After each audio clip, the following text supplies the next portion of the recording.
Hey Leute, willkommen zurück auf meinem Kanal. Heute habe ich einen Titel für euch, der bewusst zum Nachdenken anregen soll. Ist der Gedanke schon Mord? Ja, ich weiß, das klingt provokativ und das ist auch beabsichtigt. Manchmal müssen wir uns herausfordern, um über tiefgreifende Themen nachzudenken. Also, bevor ihr euch von der Frage im Titel überraschen lasst, lasst mich erklären, warum ich genau diesen gewählt habe und welche Gedanken dahinter stecken. Lasst uns gemeinsam in diese Denkspirale eintauchen. Ach so, noch etwas. Hier geht es nicht um schnelle Unterhaltung oder kurzfristige Ablenkung. Wenn du nach einem 30-Sekunden-Thrill suchst, dann bist du vielleicht auf TikTok besser aufgehoben. Dann warst du vielleicht auf der Suche nach etwas anderem. Meine Themen sind wie ein gutes Buch. Sie wollen gelesen und verstanden werden. Wenn du also bereit bist, dich auf eine tiefe und nachdenkliche Reise einzulassen, dann bist du hier genau richtig. Weisheiten zum Mitnehmen ist für die, die mehr suchen als oberflächlichen Konsum. Schön, dass du da bist. Heute gibt es ein besonderes Video, in dem ich einige Themen vertiefen möchte, die bereits in meinen vorherigen Videos behandelt wurden. Ich weiß, es könnte sie wie eine Wiederholung erscheinen lassen, aber ich verspreche euch, es steckt mehr dahinter. Das aktuelle Video enthält auch tatsächlich einige wiederkehrende Elemente. Dies aber geschieht absichtlich, um bestimmte Aspekte zu vertiefen oder aus einer anderen Perspektive zu betrachten. Wir werden uns tiefer mit dem Hauptthema Rassismus gibt es nicht beschäftigen und dabei einige Aspekte aus verschiedenen Blickwinkeln beachten. Es ist wie bei diesem alten Sprichwort: Am Anfang schmeckt die Sünde, doch das Gift wirkt später. Manchmal können Gedanken, die zunächst unschuldig erscheinen, langfristig Auswirkungen haben. Also seid gespannt und lasst uns eintauchen. In meiner Videoreihe zum Thema Rassismus versuchte ich, und ich versuche immer noch aufzuzeigen, dass es Rassismus nicht gibt. Zumindest möchte ich zwischen Rassismus und Diskriminierung unterscheiden. Das eine ist eine Ideologie, ist nur im Kopf, nur ein Gedanke, sagt schon das Wort Ideologie. Das andere ist eine tatsächliche Handlung, eine Aktion, eine Tat. Und was ich denke, ist, was ich denke, oder? Das klingt nach einer interessanten Herangehensweise, oder? Ich betone also den Unterschied zwischen Rassismus als Idee im Kopf und konkreten Handlungen. Richtig. Gespannt auf meine Perspektive dazu? Ja, das ist für mich wichtig. Wenn ich zum Beispiel denke, den könnte ich umbringen, in meinem Ärger, dann denke ich das nur, oder? Es ist ja noch kein Mord. Wenn ich ihn tatsächlich töte, dann kann zwar eine Tötung sein, aber vielleicht nicht ein Mord. Zum Mord müssen bestimmte Voraussetzungen erfüllt sein, oder? Verstehst du? Ich will die klare Linie zwischen Gedanken und tatsächlichen Handlungen betonen. Gedanken sind eben Gedanken, aber für Mord braucht es konkrete Voraussetzungen. Klar? Gut, wir bleiben beim Text. Stimmst du bis hierher zu? Okay. Warum stellt der Gesetzgeber dann Rassismus gleich mit Diskriminierung? Wenn ich zum Beispiel denke, das ist doch nur eine Frau, sie hat es verdient und sonst nichts weiter, dann kann das doch niemals gleichgesetzt werden mit Rassismus? Achtung, Frage. Das Gesetz sieht das wohl als Gedanken in Handlung umsetzen. Aber klar, es ist eine interessante Diskussion, ob das gleichgesetzt werden sollte. Gedanken sind nicht immer gleich Taten. Was denkst du darüber? Zum Beispiel mit dem Beispiel mit der Frau. Das geht weiter.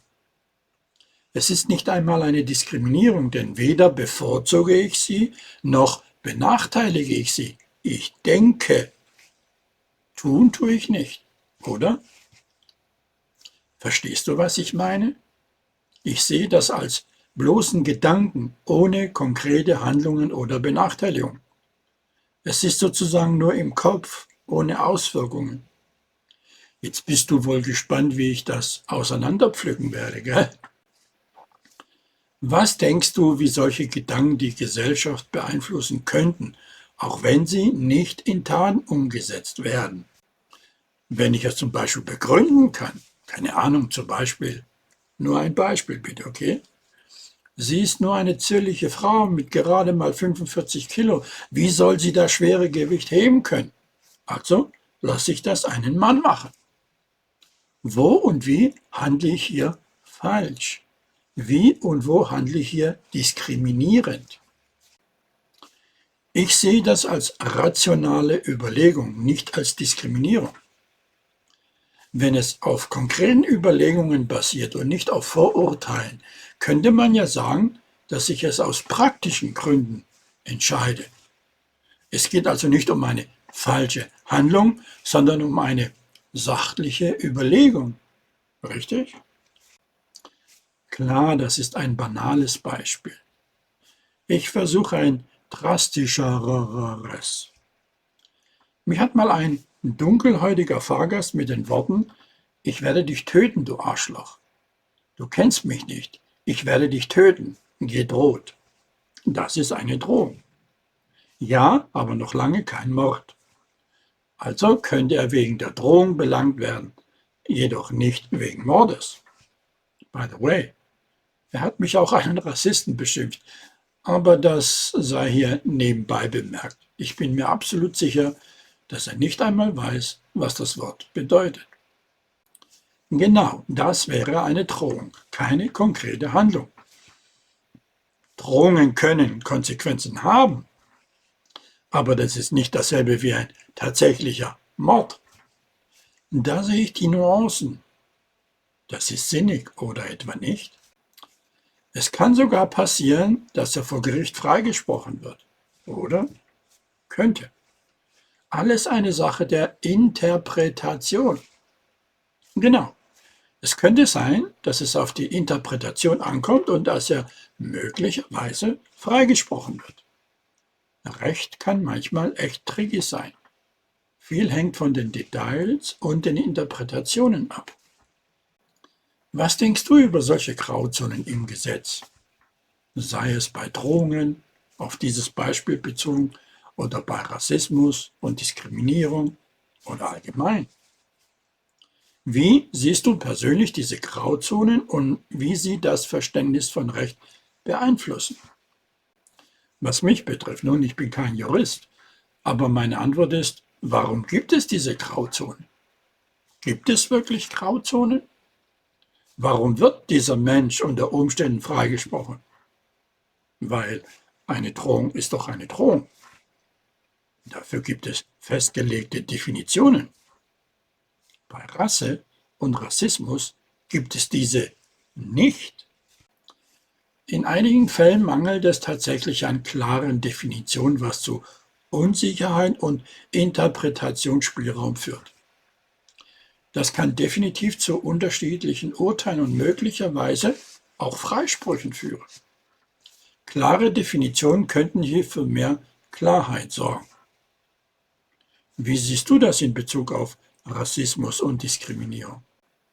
Denn in Bezug auf Diskriminierung gibt der Gesetzgeber klare Definitionen, siehe AGG und GG Grundgesetz. Aber es wird nirgends, und ich meine auch nirgends, eine Legaldefinition zu Rasse, Rassismus und Ethnie. Das ist aus meiner Sicht sehr gefährlich. Das ist mir ein wichtiger, und berechtigter Punkt. Wenn klare Definitionen fehlen, entstehen Unsicherheiten und Interpretationsspielräume. Gerade bei so sensiblen Themen wie Rassismus wäre eine eindeutige Definition wichtig. Hoffentlich werden solche Lücken in der Gesetzgebung in Zukunft geschlossen. Wie denkst du, könnte man solche Definitionslücken angehen?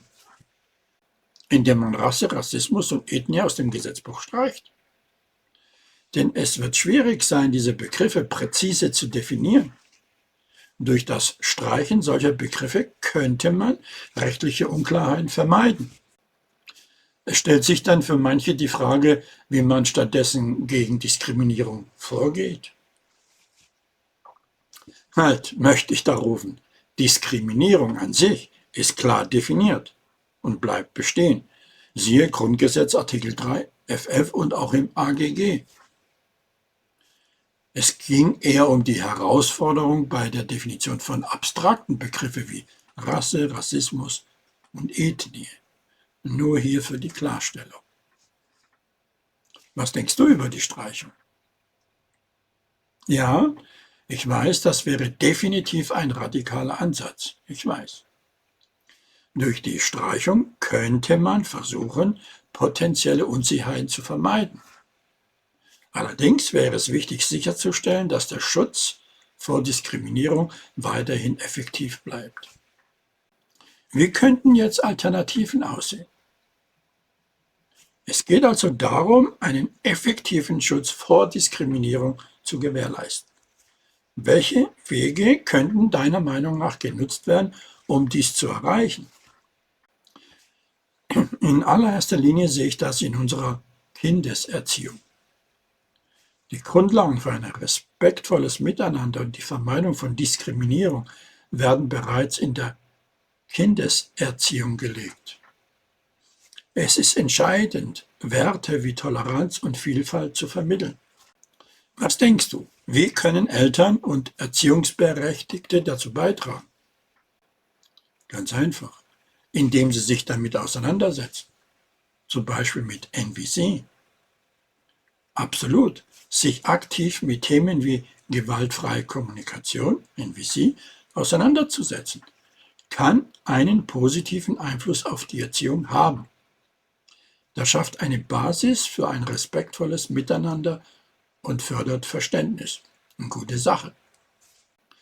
Weißt du, in einem Buch namens Blink wird eine Geschichte erzählt, in der die obersten Militärs, ich kenne mich mit Militärsrangordnungen nicht aus, die Soldaten auf den Krieg mit den Vietnamesen folgendermaßen schärften.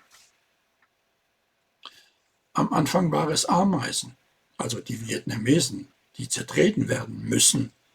Dann waren diese Menschen nur noch Spots auf der Landkarte, die ausradiert gehören. Aus dem Gedächtnis wiedergegeben, da es lange her ist, dass ich das Buch gelesen habe. Interessant, oder? Das erinnert an die Idee, wie man durch Sprache Entmenschlichung betreiben kann. Wenn man Menschen als Ameisen oder nur als Punkte auf einer Karte darstellt, wird ihre Individualität, Herkunft lateinisch Partizip zu dividere teilen, mit verneinendem in, also ungeteilt, unteilbar und Würde negiert. Solche Metaphern können starken Einfluss auf die Wahrnehmung haben und den Gedanken für Rassismus befeuern. Wie siehst du solche sprachlichen Nuancen in Bezug auf Respekt und Verständnis? Hast du Gedanken, Ideen dazu, wie man dieser Art der Sprache entgegentreten kann?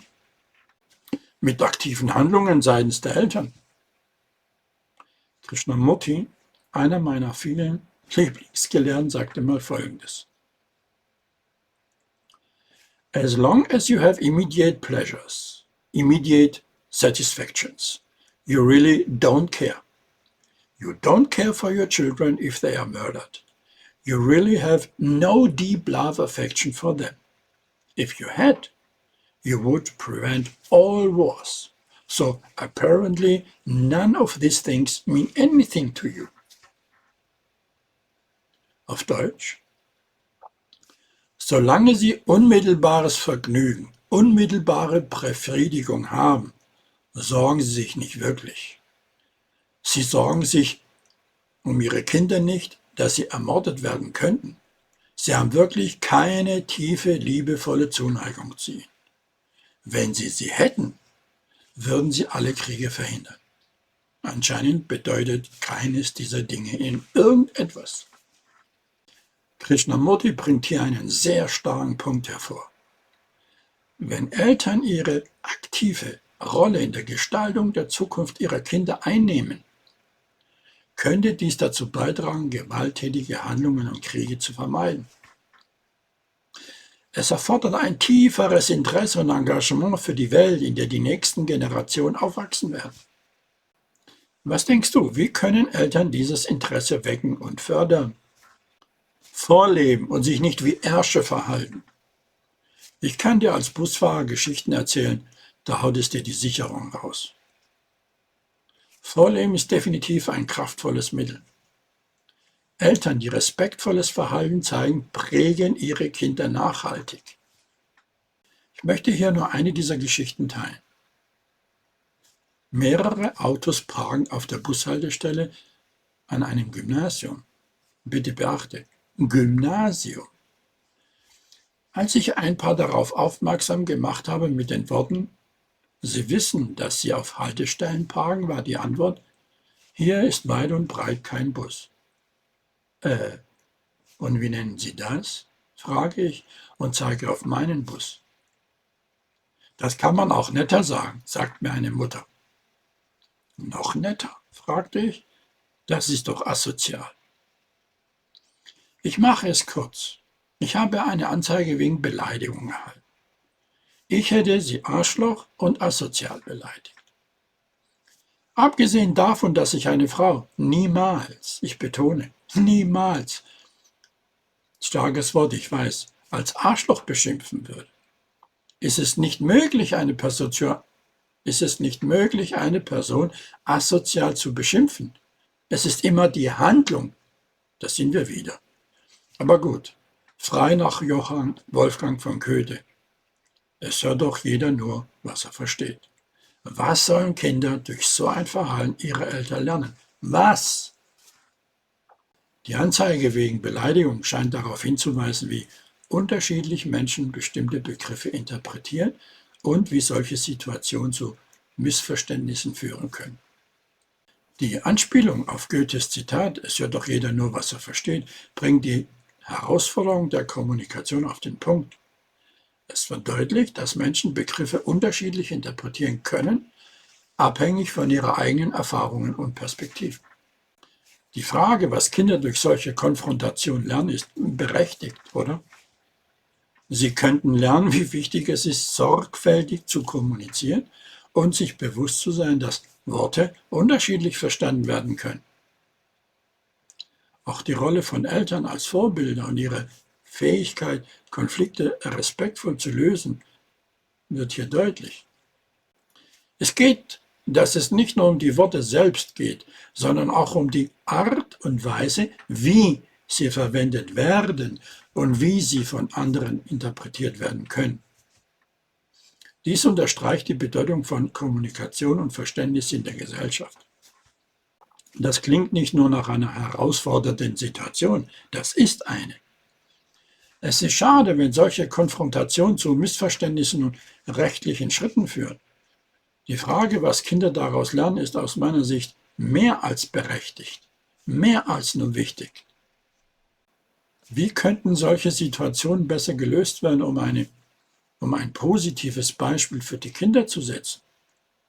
Nicht auf den Haltestellen parken, Punkt. Das nenne ich Respekt und Verständnis. Klingt nach einer klaren Lösung, oder? Tja, manchmal sind halt die einfachsten Regeln die wirksamsten. Hoffentlich nehmen die Menschen das als Lektion und parken nicht mehr auf den Bushaltestellen und auch nicht auf Behindertenparkplätzen.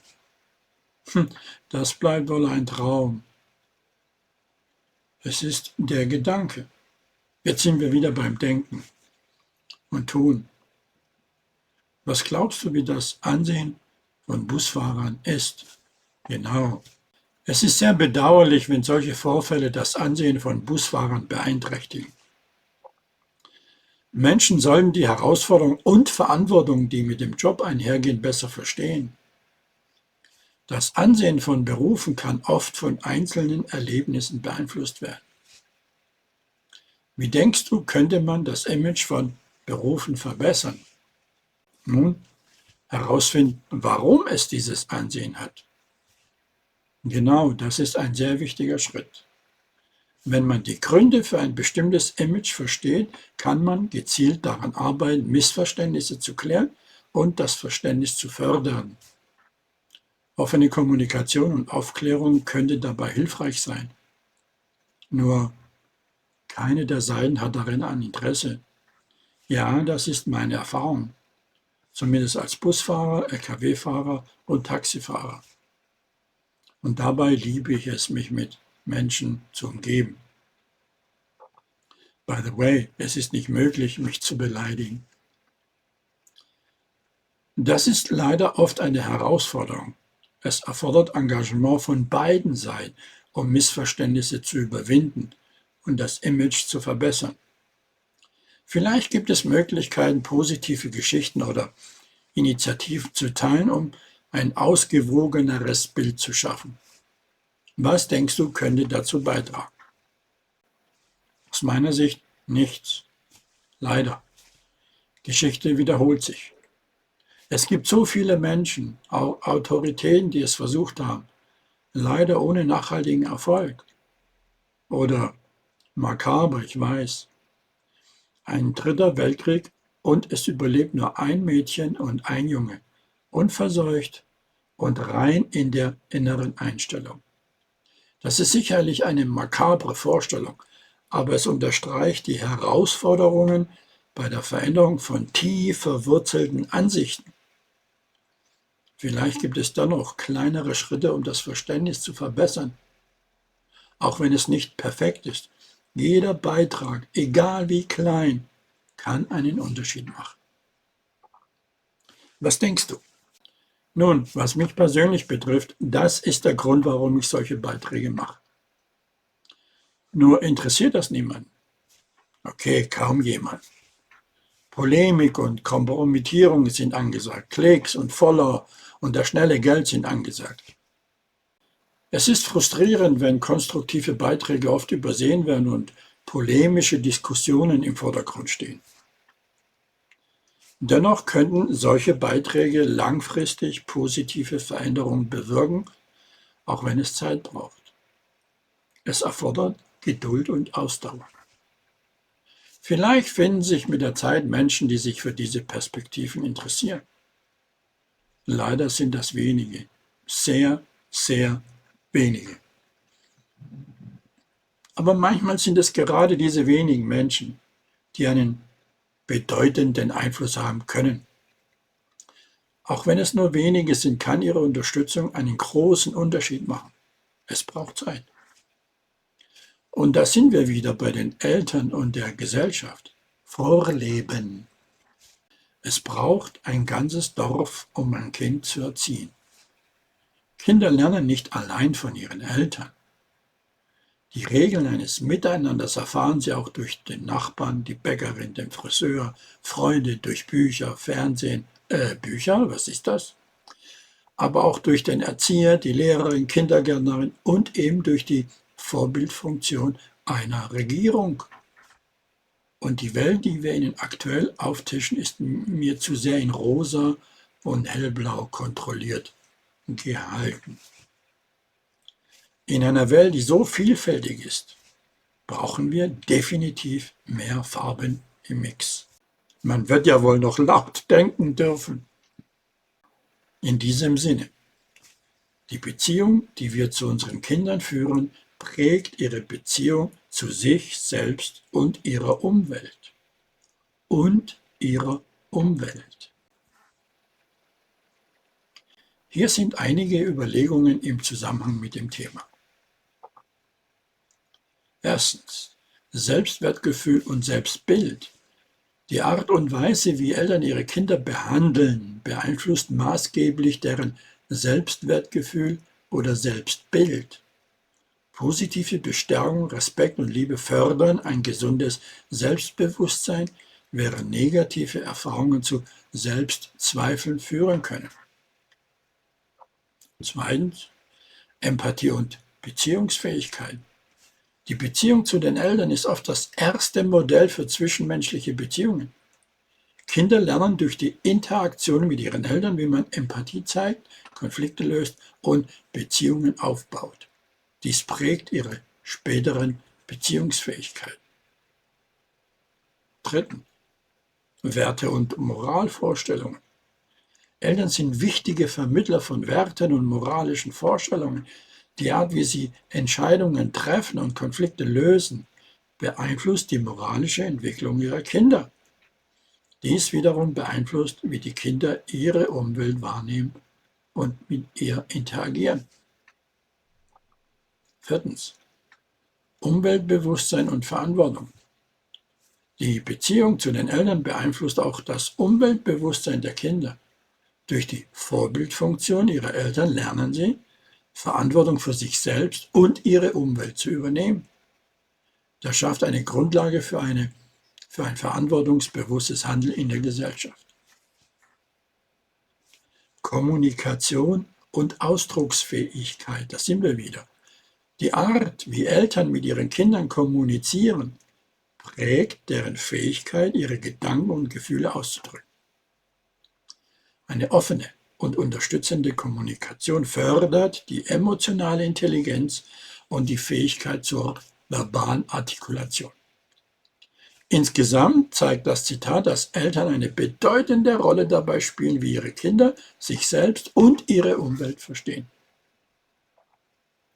Die Qualität der Eltern-Kind-Beziehung hat weitreichende Auswirkungen auf die persönliche Entwicklung und das Verhalten der Kinder in der Gesellschaft. Weisheiten zum Mitnehmen, bleibt mir gewogen, euer Georg Muratidis. Bis zum nächsten Mal. Kommentare erwünscht.